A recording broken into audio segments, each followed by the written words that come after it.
Baik, kembali di Perempuan Bicara, saya ingin dengar nih bagaimana dari Mbak Zoya melihat mirisnya banyak ratusan anak ya yang kemudian meminta dispensasi menikah karena sudah hamil duluan. Kalau misalnya dibahas mengenai seks edukasi, baik seks edukasi dalam keluarga maupun dari sekolah, kadang-kadang jangankan privilege ya, sebenarnya seks edukasi masih privilege ya, hanya milik beberapa mereka-mereka aja gitu ya yang bisa mengakses. Tapi sayangnya kalau saya sendiri di lapangan, bahkan mereka-mereka yang bisa membayar, mengakses dengan privilege itu, membatasi seks edukasinya sendiri.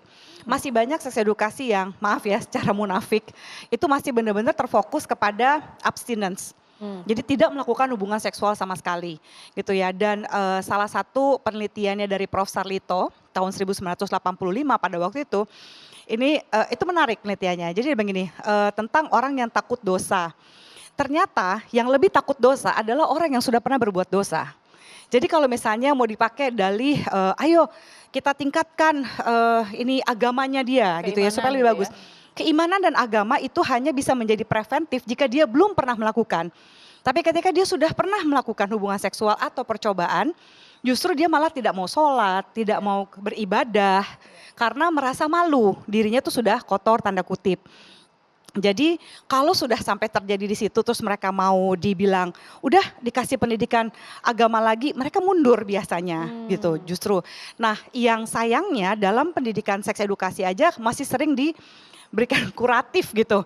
Oh ini jangan ya, jangan dikasih Misalnya apa Mbak Zoya? Mau tahu? pengetahuan, tidak boleh pengetahuan kontrasepsi. Saya selalu mendapatkan tantangan untuk tidak diberikan kontrasepsi. Saya sering tantangin kepala sekolahnya gini, oke, kalau saya tidak kasih edukasi tentang kontrasepsi, kan prinsipnya ABC ya, abstinent, be faithful, kondom. Ya, jangan melakukan hubungan seksual sampai kamu siap, sebaiknya sampai kamu sudah menikah gitu ya. Terus dia gitu, kalau kamu melakukan hubungan seksual setia pada satu pasangan, atau kalau kamu itu harus lakukan dengan cara aman menggunakan kondom, nggak dikasih bilang menggunakan kondom. Alasan? Alasannya saya seperti mensugesti untuk melakukan hubungan seksual. Padahal ini udah siap, udah manggil saya kan berarti udah ada dananya, udah ada aksesnya dan segala macam.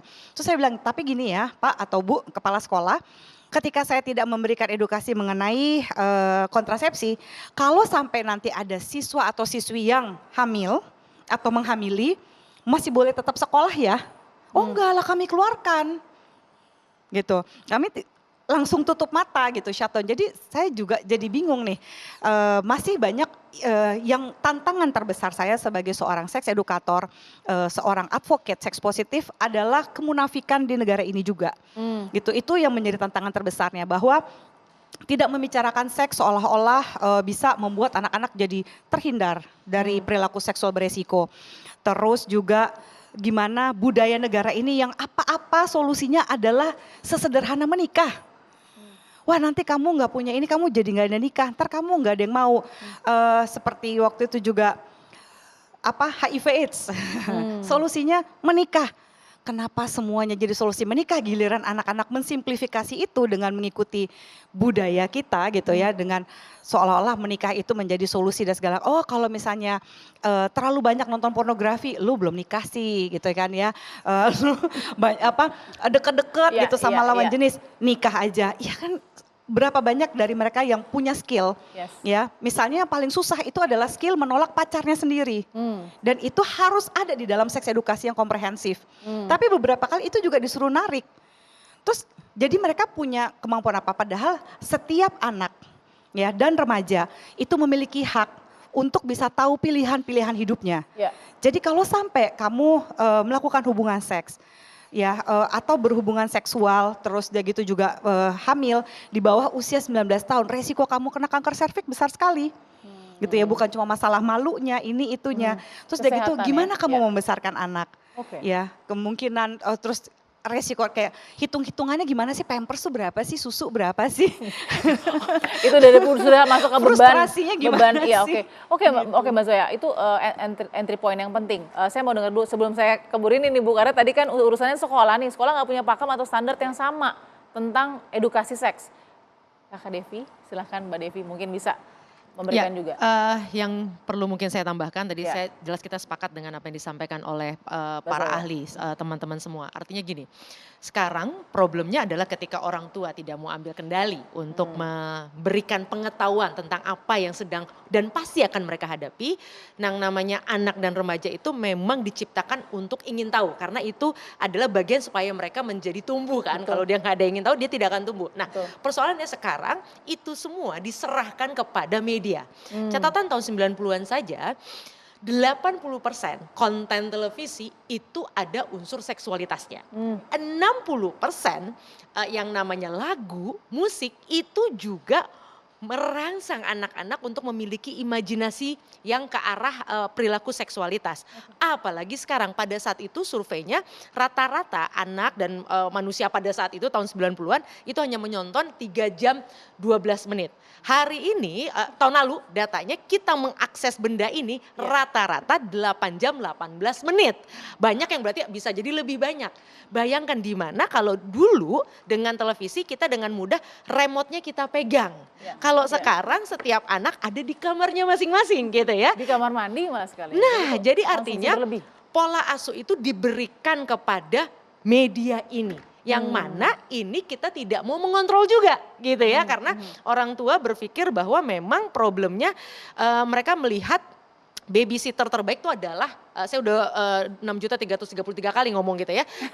Babysitternya adalah gawai ini. Mereka tidak sadar bahwa yang namanya pornografi yang kemudian mengilhami anak-anak untuk mencoba dan itu menjadi rujukan mereka karena kan mereka tidak punya rujukan ketika dengan orang tua pun terasa berjarak. Betul. Ada rasa malu, ada rasa nggak keren. Kok curhatnya sama orang tua sih? Lo nggak gaul banget gitu kan. Nah artinya kalau dengan ini kan mereka akan kelihatan berpengetahuan, akan kelihatan gaul. Persoalannya di sini yang namanya seks itu di sebagian negara merupakan sebuah bisnis yang sah. Artinya bahkan prostitusi saja di sebagian negara legal. Nah ini yang kemudian kita lupa sekarang dunia ini sudah tanpa batas. Nah artinya yang paling penting adalah bagaimana kemudian kita berkomunikasi. Karena kalau tadi tahun 85 lalu kemudian 20 tahun kemudian tahun 2007 misalnya survei di 12 provinsi 21% saja sudah pernah aborsi. Ini menikah mungkin masih dianggap ya berarti masih ada jalan keluar. Tapi ada yang kemudian memutuskan untuk mengambil jalan keluar sendiri dengan aborsi. Dan bahkan mereka melihat bahwa loh kalau sama orang yang saya sayang boleh dong gitu kan. Nah ini satu pemahaman yang orang dewasa menutup telinganya. Membudekkan matanya, jadi benar-benar tidak mau tahu, padahal ini realita gitu kan. Ini menarik sekali, Ibu. Ini kayaknya Ibu ini dapat beban banyak jawab ya. Kenapa? Karena gini Bu, kenapa kita tadi dengan so-called budaya ya lebih menormalisasi pernikahan dini ibaratnya ya dibanding sex education atau edukasi seks. Seperti itu nggak Bu di mata kementerian? Sebenarnya enggak juga. Negara kan hadir untuk melindungi seluruh anak. Ya, jadi banyak program terkait dengan sex education. Jadi BKKBN contohnya, ya punya Case Pro, generasi emas. Kementerian Pendidikan sudah masuk ke Case Pro ini ke dalam kurikulum pendidikan. Nah, cuman memang tadi yang disampaikan Mbak Zoya. Pada saat menyampaikan apa adanya ini masih malu-malu lah istilahnya. Padahal anak-anak sekarang sudah tidak bisa dikatakan dengan kata-kata yang bersayap gitu loh. Ya harusnya langsung to the point. Kalau misalnya terjadi pergaulan bebas, akibatnya apa? Pendarahan. Gambarkan pendarahan itu seperti apa. Ya, jadi hal-hal yang seperti itu. Tapi kalau tidak ada, ya itu kita memperbanyak edukasi-edukasi. Di berbagai media medsos dan ini harus dilakukan oleh seluruh stakeholder, harus melibatkan seluruh masyarakat. Kalau dilihat dari sisi regulasi ini sudah cukup banyak dan sudah cukup kuat. Saya penasaran Bu jadinya Bu, ini Ibu ini mungkin terserah Ibu mau jawab apa enggak ya, tapi saya penasaran aja kalau Ibu sendiri setuju nggak antara personal ataupun antara lembaga gitu ya untuk dispensasi nikah ini setuju arahnya ke sana, dispensasi nikah untuk anak yang sudah hamil duluan tapi di bawah umur atau seperti apa sebenarnya sih kementerian? Kan dalam pemenuhan hak anak nih. Ya, sebenarnya kan negara sudah mengatur itu ya. Di dalam undang-undang 16 tahun 2019 Ya. sudah diatur. Tapi memang dalam pelaksanaannya itu kan semakin tadinya usia 16 tahun bagi anak perempuan. Ya. Nah, sekarang jadi 19 tahun 19 gitu tahun, ya. yes. Maka ini salah satu menyebabkan banyaknya terjadi berbondong-bondong. Nah, ini kita akan atur, negara akan atur bagaimana dispensasi yang diberikan ini tidak dengan mudah. Ada syarat-syarat tertentu. Jadi kalau memang dispensasi itu benar-benar akan diberikan adalah pada kasus-kasus yang sudah memang benar-benar tidak bisa dihindari. Misal Bu, contoh. Ya, misalnya tadi kehamilan yang tidak diinginkan ya misalnya. Nah, ini kan memang harus dilakukan misalnya dispensasi kawin, tapi ini harus ada penanganan. Ibarat anak-anak itu sudah masuk ke dalam suatu problem baru, ini ada tujuan yang akan dicapai, ada jembatan yang harus dia lalui. Iya. Nah, bagaimana? Jadi kita harus memastikan tetap Jadi pemenuhan tidak hak main ujuk-ujuk pendidikannya. semua disetujui untuk kemudian. Betul, itu. Oke. Nah, itu yang harus diatur. Ya, jadi Oke, gimana Ibu? Oke gini. Ini Silakan. penting ya, berarti artinya dispensasi diberikan asal memenuhi syarat sesuai pakem tadi ya Bu. Oke, Betul. Bu Rosin sudah mau komen tapi sesaat lagi Bu ya. Kita harus jeda dulu di Perempuan Bicara.